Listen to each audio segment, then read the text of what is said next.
Намалуваното наводнување на оризовите посеви ќе има големо негативно влијание, повисоки субвенции и промена на критериумите.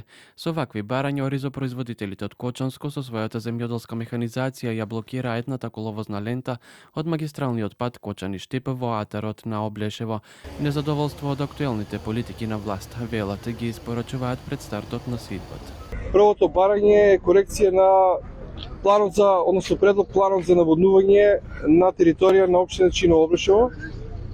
Второто барање е корекција во исплатата на 6 денари за предадена арпа. И третото барање, што е можно побрзо во наредните денови да започне откупот за стокови резерви. У моите три села, јас сум од Бојанец и Горни и Долни Подлог, никој не знае што ќе се.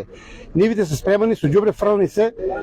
Ја молам ги сите надлежни да кажат да нема после не знаевме, изненадиме се.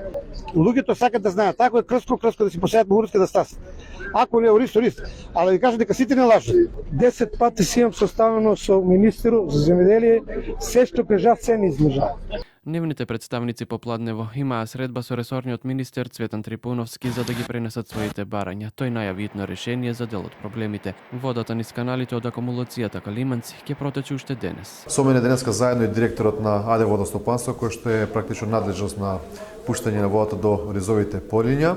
Она што до сега беше хидролошката состојба, имаше потреба за одредени, да речеме, прилагодување согласно хидролошката состојба, бидејќи од нивна страна имаше барање за оние високите зони или песокливите површини да бидат практично ненасејани со ориз, а се останатото да биде покриено со вода. Информацијата која што е и со директорот разменивме утрово е дека водата уште денеска ќе биде пуштена за да може да се запазат оние оптимални рокови, согласно науката вела дека до 15 мај треба да се заврши сидбата. Така да во делот на она што значи поплавување на површините со вода, очекувам дека нема да има проблем, земјоделците треба да бидат спокојни. Министерот Трипуновски нагласи дека финансиската поддршка се реализира според планот и земјоделците ќе ги имаат парите на своите сметки токму кога најмногу им се потребни.